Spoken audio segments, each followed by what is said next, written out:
उस्मान साहब, बाबा और इब्राहिम सरदार ने तिजारत के मफाद के लिए मैकजे के हुक्मरान से इत्तेहाद किया है जनाब। ये इत्तेहाद डरा रहा है मुझे। लालच में अंधे हो गए हैं वो दोनों। आपको मिटाने के लिए वो दोनों जंग शुरू कर रहे हैं। हरगिज फिक्र मत करो, बिल्कुल नहीं डरो। हम ये जंग बिल्कुल नहीं होने देंगे।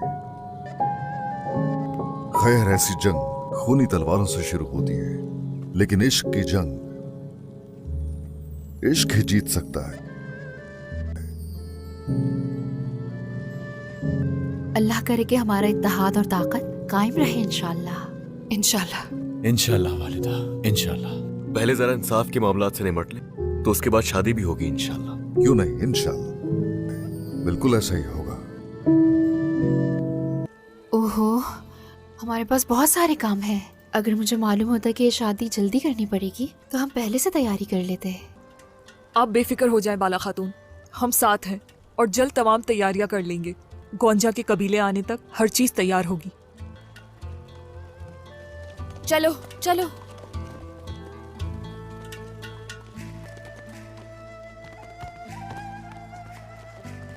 माशाल्लाह, यहाँ तो सब मौजूद हैं, बस मेरी ही कमी थी। हाँ, बिल्कुल यही सोच रहा था मैं। मेरी बेटी के आते ही जो कमी थी पूरी हो गई। मेरी फातिमा। तुम्हारे बगैर भी क्या कुछ हो सकता है मेरी बेटी? अच्छा किया आ गई। इमाम साहब को ले आई हूँ मैं भाई, बहुत मुश्किल से पहुंची हूँ यहाँ पर। मैं जानता हूँ मेरी प्यारी बहन। मेरी दुआ है कि अल्लाह सबको आप जैसी काबिल बहन अता फरमाए। आमीन आमीन। चलो आ जाओ।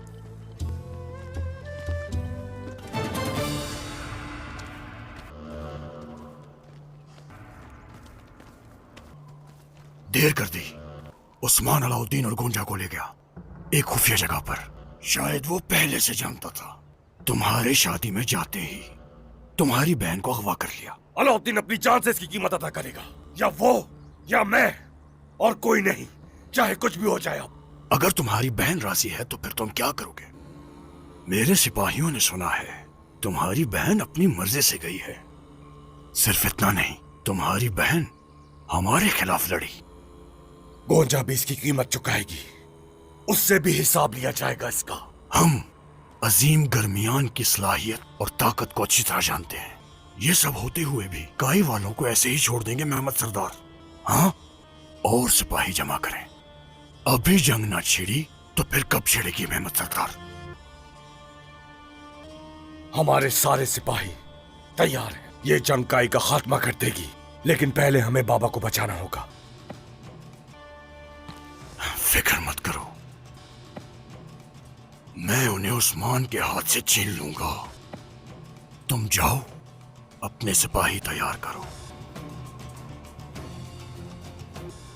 नाम सुना है तुम्हारा, मुझे तुम पर एतमाद है। तुम्हारी जगह कोई और होता तो मैं ये बात ना करता, हरगिज़ नहीं। बाबा को बचाने के बाद फौज जंग के लिए तैयार रहेगी इंशाअल्लाह। ठीक है मेहमद सरदार, चलो चलते हैं हम। चलो कायमास।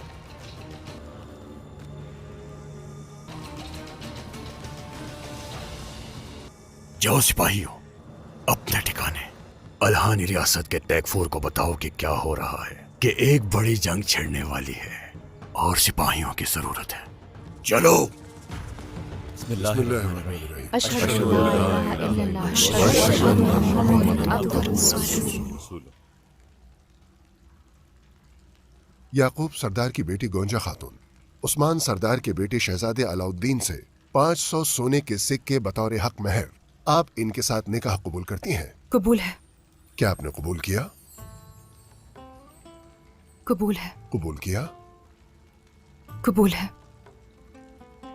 उस्मान सरदार के बेटे शहजादे अलाउद्दीन वादा शुदा 500 सोने के सिक्के के बदले में क्या याकूब सरदार की बेटी गोंजा खातून को अपने निकाह में कबूल करते हैं?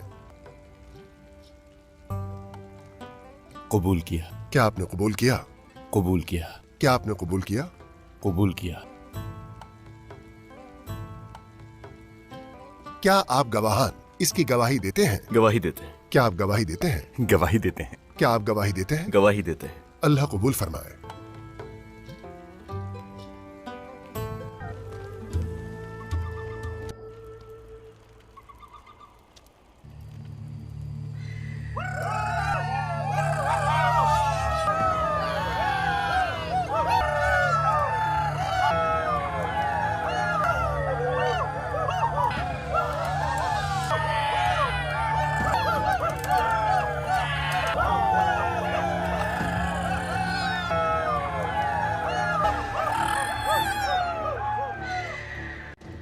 खुसरफ, तुम में से हमारे ठिकाने पर क्यों लेकर आए हो? इसे मार क्यों नहीं दिया? हमने सुना है कि इब्राहिम सरदार उस्मान के कब्जे में है और बोरान कोनूर का दोस्त है तुम्हारे साथ मुत्तहिद होने। अच्छा, तो कनूर के साथ तुम्हें जलावतन किया गया था। बोरान, कोनूर कहाँ है?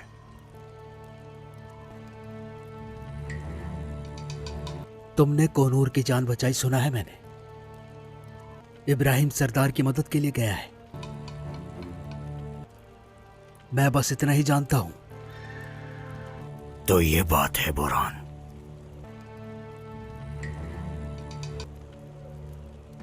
मगर मुझे तुम पर शक है। तुमसे मुझे गद्दारी की बू आ रही है। अगर गद्दार होता तो तुम्हारे दुश्मनों को बताता कि तुम कहां। क्या तुम्हें लगता है तुम और ये तुम्हारे सारे आदमी बच जाएंगे?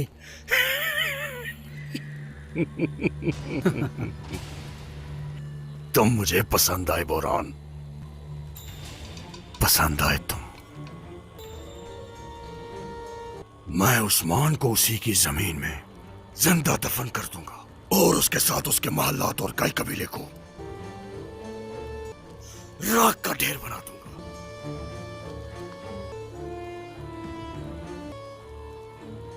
चुप क्यों हो? कुछ बोलते क्यों नहीं?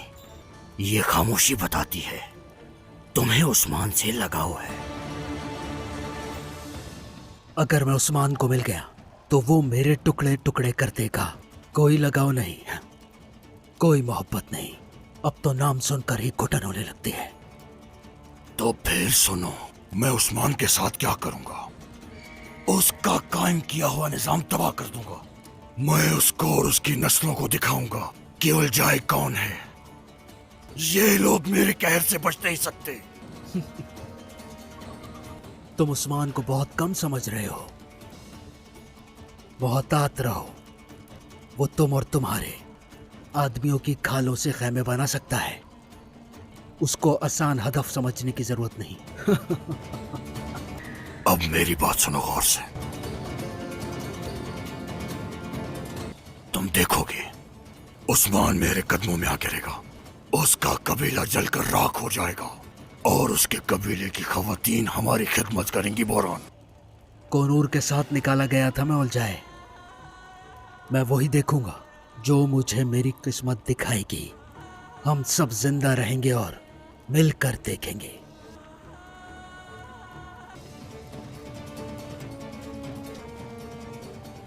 तुम्हारी तकदीर मैं लिखूंगा। तुम मेरे हाथों से मौत का मजा चखोगे।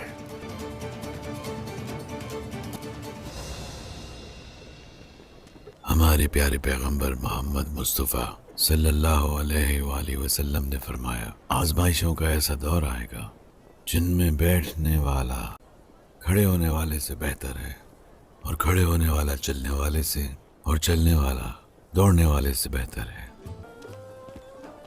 अस्सलामु अलैकुम। वालेकुम अस्सलाम। वालेकुम अस्सलाम। रसूल अल्लाह ने जिस दौर का जिक्र किया, क्या आप लोग समझते हैं कि वो दौर आपने पहचान लिया? इस दौर के लोग ऐसे हैं जो अपने दीन से गाफिल हैं, दुनिया की खातिर नफाक के समंदर से प्यास बुझा रहे हैं और लालच का शिकार हो रहे हैं। जितना पी रहे हैं उतने ही प्यासे हैं सब। क्या भाइयों में इंतशार और इख्तलाफ फैलाने वाले लोग सरगर्म हैं। किस बुराई की बात कर रहे हैं आप दरवेश अफंदी? भाई भाई ही एक दूसरे की जान के दुश्मन है। सुनी सुनाई बातों पर बिना हकीकत जाने कोई राय देना एक बहतान है। अल्लाह हिदायत दे तुम्हें। तो गाय साहब, साफ वाज़ेह है कि हम उस दौर में पहुंच चुके हैं। फितना हम लोगों में सरायत कर गया है। इस हवाले से ये तालीम दी गई है कि फितने के दिनों में पहाड़ों की चोटियों पर तन्हाई इख्तियार की जाए, हमा वक्त अल्लाह के डर को लाजिम रखा जाए, खुद भी शर से बाज रहे और लोगों को भी शर से बाज रखा जाए। मुसलमान को तो हरकत में रहना चाहिए। मैं समझा नहीं, आप इसको थोड़ा वाज़ेह कर दीजिए। आपकी बातों ने सोचने पर मजबूर कर दिया है। धुन जितनी भी हो लेकिन उसमें से रास्ता निकल ही आता है। अगर तुम कहते हो चेहरे की आंख से नहीं दिल की आंख से देखूंगा तो ये मत कहो, समझे? दिल की आंख हर किसी के पास नहीं होती। कौन हक है कौन बातिल है, कौन इज्जतदार है कौन जिल्लत का शिकार है, नहीं समझ सकते। और अगर फर्क नहीं कर सकते तो फिर मुनासिब वक्त का इंतजार करें फसाद के, धुंध के खत्म होने का। इंतजार करो ताकि जो पर्दे पड़े हैं वो हट जाएं और हक को देखा जा सके, वरना मुसलमान से लड़ेगा और फिर कुफ्फार को मौका मिलेगा। अल्लाह ताला फरमाता है, मोमिन आपस में भाई भाई हैं। देखो अगर भाई पुरअमन नहीं रहेंगे तो भाइयों के दरमियान इख्तिलाफ पैदा करने वाले बढ़ेंगे, कुफ्फार का जुल्म बढ़ता चला जाएगा। फिर इसलिए जरूरी है कि ऐसी सूरत में जो भी कुफ्फार के साथ ताउन कर रहा है, जो भी झगड़े की आग को हवा दे रहा है और भाइयों से सरासर गद्दारी कर रहा है, उसे तलाश किया जाए और फिर उसके अंजाम तक उस शख्स को पहुंचाया जाए। हम लोगों की बका इसी में होगी।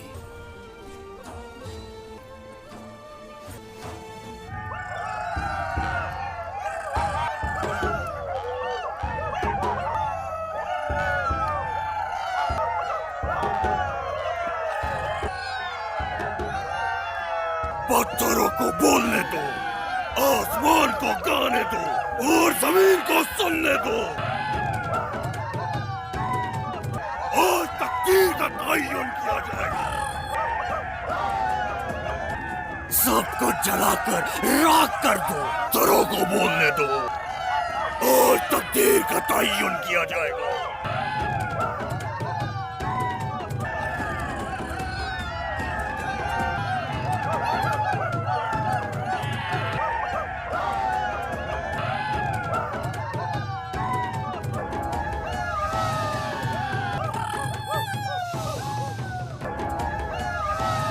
हमारा अमल पूरा हो चुका है।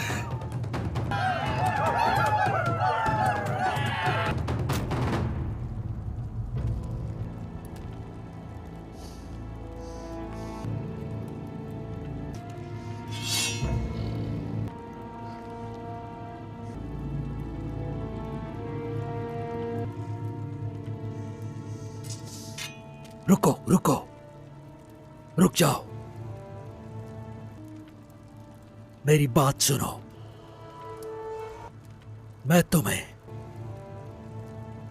वो बात बताऊंगा जो तुमने कभी भी नहीं सुनी होगी। देखो, सुनो,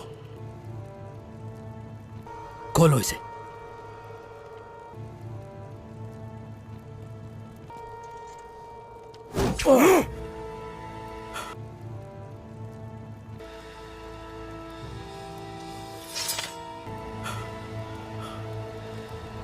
मैं सुनना चाहता हूं कि मौत के इतने करीब इंसान क्या कहेगा।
इस आसमान के वफादार को देखो।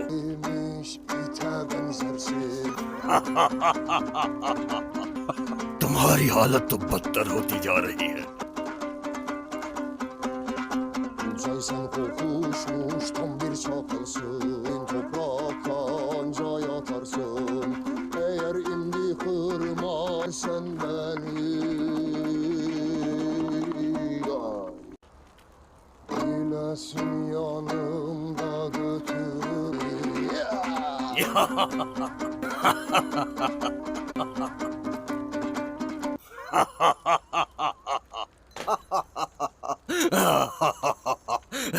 तुम मुझे बहुत पसंद आए, बहुत पसंद आए। हमारे मेहमानों के लिए खाना तैयार करो। आज का खाना हम इनके साथ खाएंगे।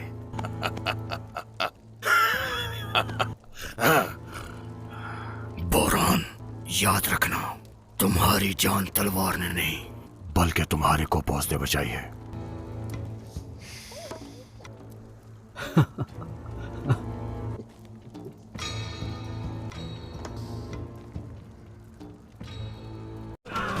Hele gelin.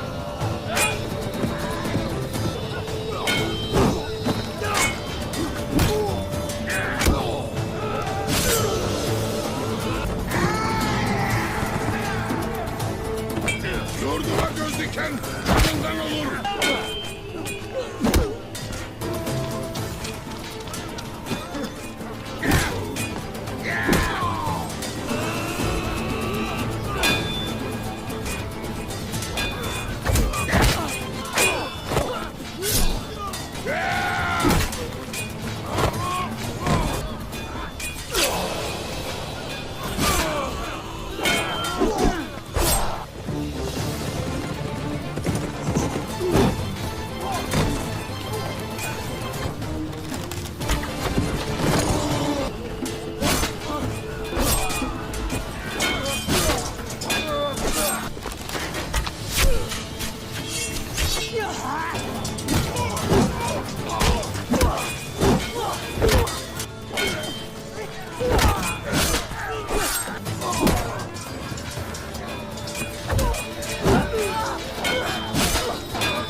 मेरे बेटे की ये तलवार अब इंसाफ दिलवाएगी उसे।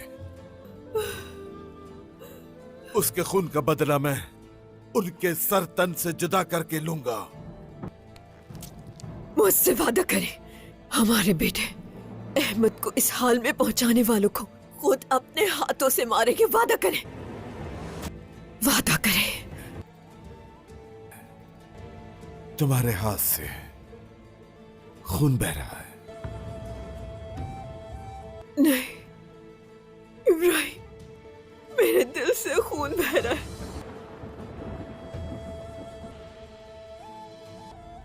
वादा करता हूं मैं, वादा है मेरा तुमसे। मैं अपने बेटे का इंतकाम लेकर रहूंगा। मैं उसका वो हश्र करूंगा कि मौत भी पना मांगेगी। जिसने तुम्हें तकलीफ दी है वो भी तड़पेगा। वादा करता हूं तुमसे, خون کا بدلہ، خون۔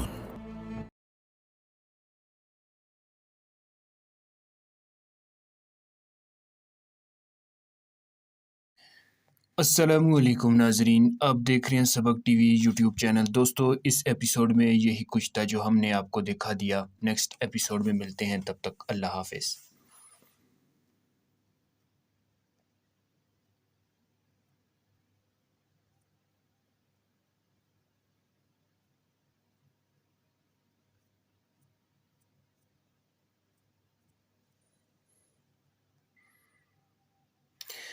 سلطان علاؤالدین محمد کی متعدد بیگمات تھیں، ان میں سے جس خوش قسمت خاتون کے بطن سے جلال الدین کی ولادت ہوئی وہ ہندی نژاد تھیں۔ علاؤالدین محمد کے ہاں اس سے قبل کوئی نرینہ اولاد نہ تھی۔ جلال الدین کے بعد اس کے ہاں دیگر 3 بیگمات سے 4 بیٹے ہوئے، جن کا نام تواریخ میں رکن الدین غوری، قطب الدین ازلاق، سلطان غیاث الدین پیر شاہ اور آق سلطان مذکور ہیں۔ قطب الدین ازلاق اپنی دادی ترکان خاتون کا چہیتا ہونے کے باعث سب سے لاڈلا تھا۔ غیاث الدین خوبرو تھا مگر معمولی عقل و فہم کا مالک تھا اور کسی قدر مغرور اور بے مروت بھی تھا۔ البتہ رکن الدین غور شاہ غایت حسن و جمال کے ساتھ ساتھ شجاعت اور رحم دلی کے اوصاف سے بھی بہرو تھا۔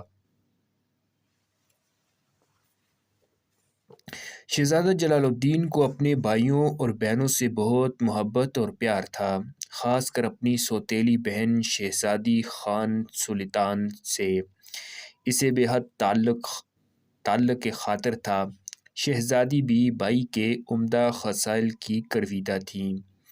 شہزادہ جلال الدین نے جس طرح بہنوں اور بھائیوں کے لیے ایک مشفق بھائی ہونے کا ثبوت دیا، اسی طرح ہمیشہ اپنے والدین کی حد درجہ تابعداری کا مظاہرہ کیا۔ جلال الدین کی ماں ایک مہربان، غیور، دلیر اور بلند ہمت خاتون تھیں۔ جلال الدین کی اطاعت شاعری اور حسن کردار پر اسے فخر تھا۔ اپنی سوتیلی ماؤں کے ساتھ بھی جلال الدین نے ہمیشہ حد درجہ ادب کا برتاؤ کیا اور انہیں کبھی کوئی شکایت کا موقع نہ دیا۔ علاؤالدین محمد خوارزم شاہ اپنی اولاد کی تربیت کے معاملے میں بڑا سخت تھا، مگر جن پابندیوں کو دوسرے شہزادے تکلیف برداشت کرتے رہے، جلال الدین نے انہیں برسر و چشم قبول کیا۔ باپ کے ساتھ جلال الدین کا وفادارانہ تعلق مثالی تھا اور خود خوارزم شاہ بھی اپنے اس بیٹے کی قابلیت، حسن کارکردگی اور اعلیٰ صلاحیتوں کا معترف تھا۔ اپنے بیٹوں کی سپاہیانہ تربیت کے لیے خوارزم شاہ نے زمانے کے نامور ماہرین حرب کی خدمات حاصل کی تھیں۔ اس کے ساتھ ہی ساتھ وہ ان کی تعلیم سے بھی غافل نہ تھا۔ اس نے اپنے عہد کے ماننے ہوئے علماء کرام کو شہزادوں کی تعلیم پر مقرر کیا تھا۔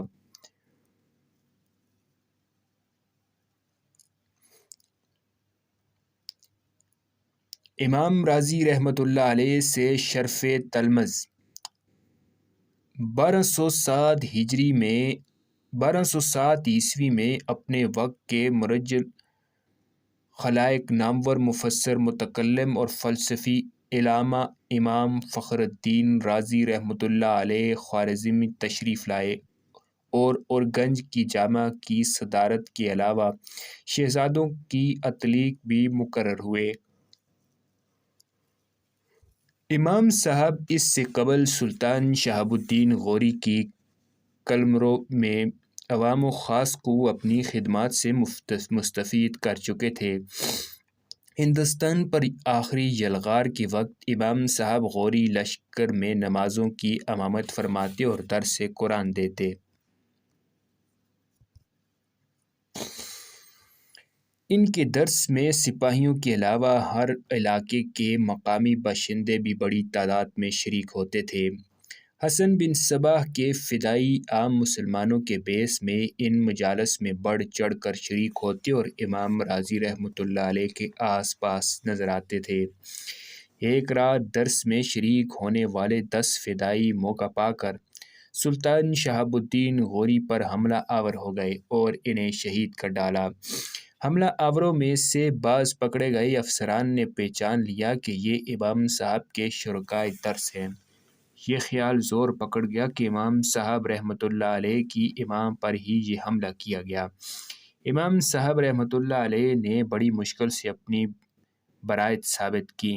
ہندوستان میں سے واپس آ کر امام صاحب رحمۃ اللہ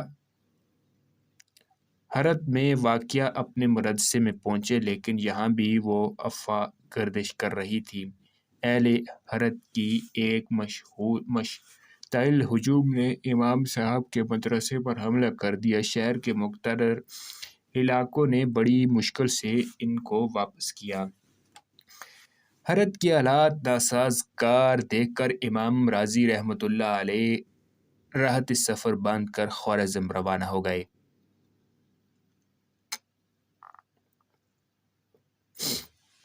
علاؤالدین محمد خوارزم شاہ بہت پہلے سے امام راضی رحمۃ اللہ علیہ کی وسعت نظر سے متاثر تھا اور اس کی شدید خواہش تھی کہ اسے نابغہ روزگار بزرگ سے شرف صحبت بخشی۔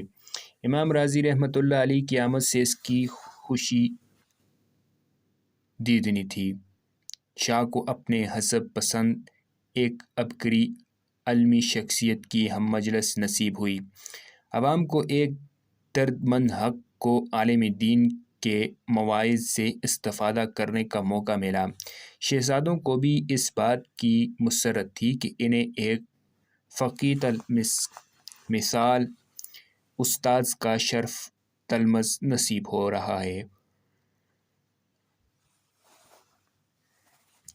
ابن خلدون کی روایات کے مطابق امام راضی رحمۃ اللہ علیہ سلطان تخش کے زمانے میں بھی خوارزم آئے تھے اور علاؤالدین محمد کے جو اس وقت شہزادہ تھا استاد مقرر ہوئے تھے۔ اس لیے علاؤالدین محمد نے اپنے دور حکومت میں انہیں اپنی سلطنت میں وہ مقام دیا جو کسی کو حاصل نہ تھا۔ امام راضی رحمۃ اللہ علیہ بعض اوقات سلطان علاؤالدین محمد کو ڈانٹ بھی دیتے جسے وہ برداشت کیا کرتا تھا۔ امام راضی رحمۃ اللہ علیہ کی مجالس میں گزرنے والے ایام شہزادہ جلال الدین کے لیے زندگی کا حسین ترین باب تھا۔ ان دنوں وہ عنفوان شباب کی منزل میں قدم رکھ رہا تھا۔ اس کی عمر میں عام طبع کونت نئی دلچسپیوں کی تلاش ہوتی ہے۔ امیر زادوں اور شہزادوں کی رنگریلیاں نت نئے جوبن دکھاتی ہیں، مگر جلال الدین کی طبیعت کو اپنی منزل، اپنے مقصد زندگی اور اس کے لائحہ عمل کی تلاش تھی۔ امام راضی رحمۃ اللہ علیہ کی صحبت نے ان پر زندگی کے اسرار کھولے، انہیں ان حقائق سے روشناس کرایا جو محض عقل سے نہیں خریدے جا سکتے، بلکہ ان کی رسائی کے لیے وحی الہی کی روشنی درکار ہوتی ہے۔ شوال 606 ہجری میں امام راضی رحمۃ اللہ علیہ نے 63 برس کی عمر میں وفات پائی۔ عام خیال تھا کہ باطنیوں نے ان کے کھانے میں زہر ملا دیا ہے۔ شہزادہ جلال الدین کی حیات کا ایک مختصر لیکن اہم باب بند ہو گیا۔ عوام اپنے مسلح سے اور طلباء اپنے معلم سے محروم ہو گئے۔ شہزادوں کی تعلیم و تربیت کا